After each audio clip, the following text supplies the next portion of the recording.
अस्सलाम वालेकुम।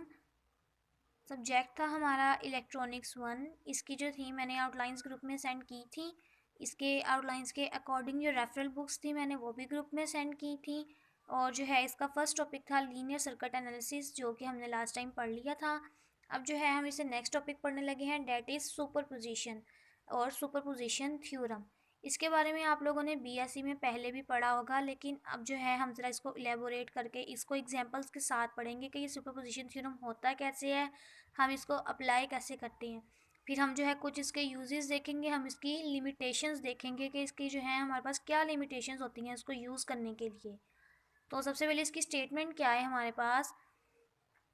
For a linear system, the response voltage or current in any branch of bilateral linear circuit having more than one independent source acting alone where all other independent sources are replaced by their internal impedances। अब जो है हमारे पास कोई भी linear system है, ठीक है, कोई भी लीनियर सर्किट है और हम जो है उसमें हमारे पास वोल्टेज के जो हैं दो या दो से ज़्यादा सोर्सेज हैं और हम जो है उसके अक्रॉस करंट फाइंड करना चाह रहे हैं। या तो हमारे पास वोल्टेज के दो या दो से ज़्यादा सोर्सेज या हमारे पास करंट के दो या दो से ज़्यादा सोर्सेज है और हम उसके अक्रॉस जो है करंट फाइंड आउट करना चाह रहे हैं। वैसे जो हमारे पास नॉर्मल सर्किट होता है उसमें हमारे पास जो है, जैसे ये सर्किट है, नॉर्मल सर्किट है, इसमें हमारे पास सिर्फ जो है एक वोल्टेज सोर्स है। अगर बाय चांस जो है हमारे पास दो वोल्टेज सोर्स हों तब हम करंट कैसे फाइंड आउट करेंगे, तो वो जो है हम सुपरपोजिशन से करते हैं। उसमें हम क्या करते हैं कि हम जो है एक जो है वोल्टेज सोर्स उसको कंसिडर कर लेते हैं, जबकि जो बाकी वोल्टेज सोर्सेज हो या करंट सोर्स होते हैं हमारे पास उसको जो है हम रिप्लेस कर देते हैं बाय देयर इंटरनल इम्पीडेंसेस। इसका मतलब यह है कि हम जो है उसको शॉर्ट सर्किट कर देते हैं, हम उनको ज़ीरो कंसिडर कर लेते हैं। बाइलेटरल लीनियर सर्किट क्या होता है? That circuit that allow current to flow in both directions या टू डायरेक्शंस, जो है करंट को टू डायरेक्शंस में जो है फ्लो करवाता है, ठीक है। अब हम देखते हैं सुपरपोजिशन के जो है कुछ करेक्टरिस्टिक्स क्या होती हैं। It is very important in circuit analysis. It is used in converting any circuit into its Norton और थेवेनियन इक्विवेलेंट। ये जो है नॉर्टन और थेवेनियन, ये हम नेक्स्ट में पढ़ेंगे, ये भी हमारे सिलेबस में है। तो जो है ये हमारे पास इंपॉर्टेंट है इन दोनों के सर्किट को जो है कन्वर्ट करने के लिए। This theorem is applicable to linear network consisting of independent sources. इसको जो है हम लीनियर नेटवर्क के लिए भी यूज़ करते हैं। फिर हम कहते हैं superposition works for voltage and current but not power. इससे जो है हम वोल्टेज और करंट फाइंड आउट कर सकते हैं बट पावर नहीं कर सकते। Are dependent sources remain on. इसके लिए स्टार्ट में जब इसकी हमने जो है स्टेटमेंट देखी थी, हमने कहा था जितने भी इंडिपेंडेंट सोर्सेज हो जाएं, दो हो जाएं, तीन हो जाएं, हम जो है एक को कंसिडर करेंगे, बाकी को जो है हम शॉर्ट सर्किट कर देंगे।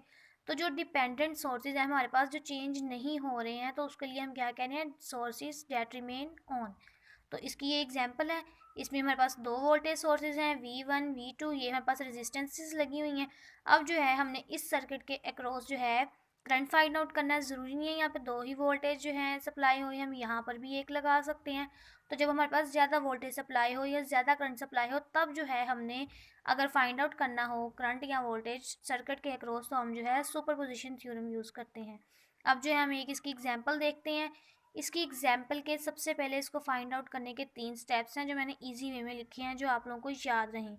सबसे पहला स्टेप क्या है कि जितने भी हमारे पास वोल्टेज है क्रॉस, जितने भी वोल्टेज हमारे पास होंगे उन सबको हमने बारी बारी जो है सपोज कर लेना है।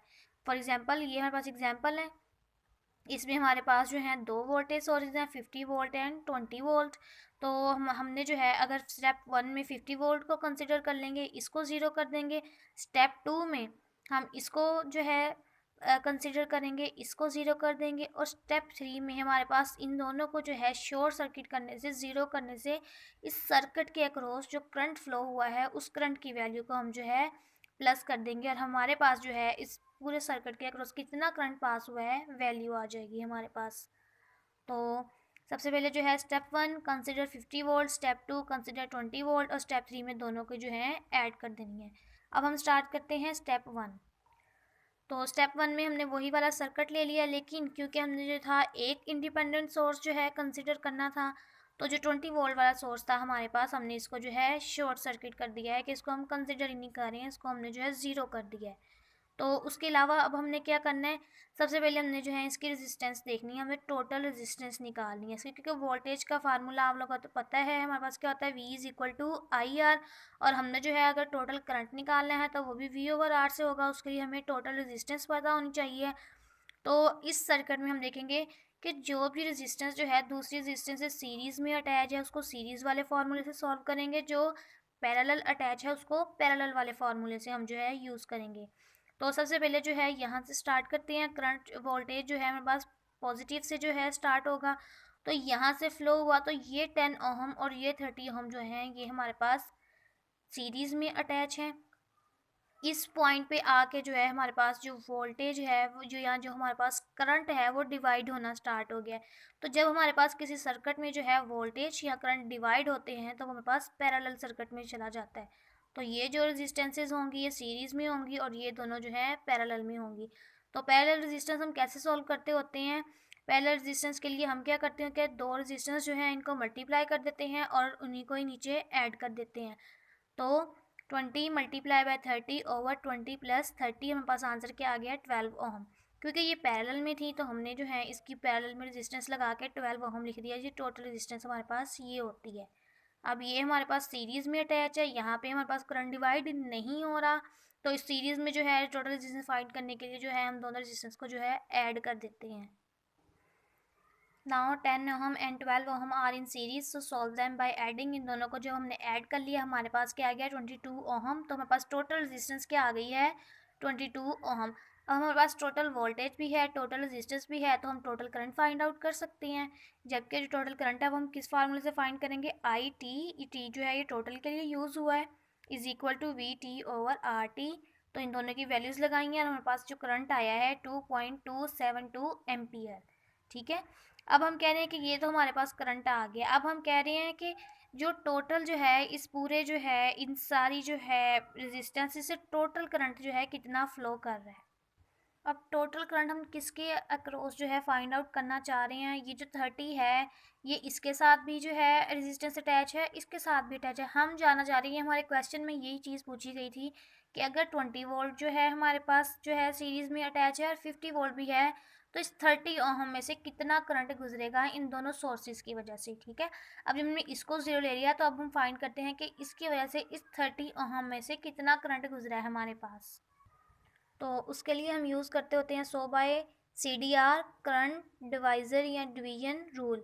तो उसके लिए हम क्या करते होते हैं, I X is equal to I T total current multiply by resistance of opposite branch over resistance of opposite branch plus resistance of current branch.